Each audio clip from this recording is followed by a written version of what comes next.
మన హిందూ పండుగలు వస్తేనే ఈ పోలీస్ వారు ప్రభుత్వం వారు ఆ పర్మిషన్ ఈ పర్మిషన్ అంటూ మన హిందూ పండుగలకు ఆంక్షలు విధిస్తున్నారు. ఈ రోజు నేను ఒకటే అడుగుతున్నా, మసీద్ మైకులకి పర్మిషన్ ఇస్తున్నారా? చర్చిలోని మైకులకి పర్మిషన్లు ఇస్తున్నారా?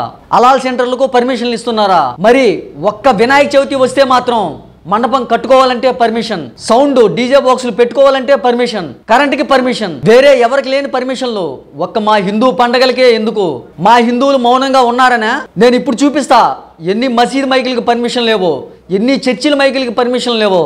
ఇంకా రోడ్ల మీద ఎక్కడ పడితే అక్కడ హలీం సెంటర్లు పెడుతున్నారు. వీటన్నిటి మీద ఎందుకు మాట్లాడదు ఈ గవర్నమెంట్, పోలీస్ డిపార్ట్మెంట్? ఒక్క వినాయక చవితి వస్తుంటే మాత్రం హడావిడి చేసి మళ్ళీ కాలుష్య రహిత వినాయక విగ్రహాలను మాత్రమే వాడాలంటారు. అంటే కాలుష్యం అప్పుడే గుర్తుకొస్తుందా? శబ్ద కాలుష్యం అప్పుడే గుర్తుకొస్తుందా? తెల్లారు 5 గంటలకు మసీదుల్లో మైకులు పెడితే శబ్ద కాలుష్యం రాదా? అప్పుడు ఎందుకు మాట్లాడరు ఈ పోలీస్ వారు, పర్యావరణ ప్రేమికులు? శబ్ద కాలుష్యం అనేది రోజు జరుగుతుంది కదా ఈ మసీదుల నుంచి, చర్చిల నుంచి. అంతేకాకుండా బక్రీద్ రోజున గోవుల్ని అన్యాయంగా చంపేస్తున్నారు. ఆ రోజు మీరెందుకు మాట్లాడరు? క్రిస్మస్ రోజు క్రిస్మస్ ట్రీలు పెట్టి చెట్లను అన్యాయంగా నరికేస్తున్నారు. ఆ రోజు కాలుష్యం గుర్తుకు రాదా?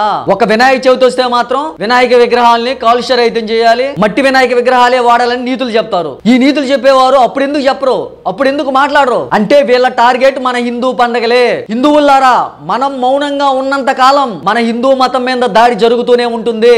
మన హిందూ పండగల మీద ఆంక్షలు విధిస్తూనే ఉంటారు. కాబట్టి మనం కూడా మన సైడు కన్నెత్తి చూడాలంటే భయం పెట్టాలి. అలా భయపెట్టాలంటే ప్రతి హిందూ కూడా ఒక వీరుడిలా, ఒక ధీరుడిలా, ఛత్రపతి శివాజీలా తయారవ్వాలి. ఒక పిరిగివాడిలా, ఒక అసమర్థుడిలా, ఒక చేతగాని వాడిలా ఇంట్లో కూర్చొని ఉండకూడదు. ప్రతి హిందువు వీధుల్లోకి రావాలి, ఛత్రపతి శివాజీలా తయారవ్వాలి. మన సైడు మన పండగల వైపు తిరిగి చూడాలన్నా కూడా ఈ దొంగ పర్యావరణ ప్రేమికులకు, ఈ ప్రభుత్వాలకు భయం వస్తుంది. అసలు మన హిందూ పండుగలు జరుపుకునేందుకు మనం ఎందుకు పర్మిషన్ తీసుకోవాలి? హిందూ దేశంలో హిందూ పండుగలకు పర్మిషన్ తీసుకోవాలా?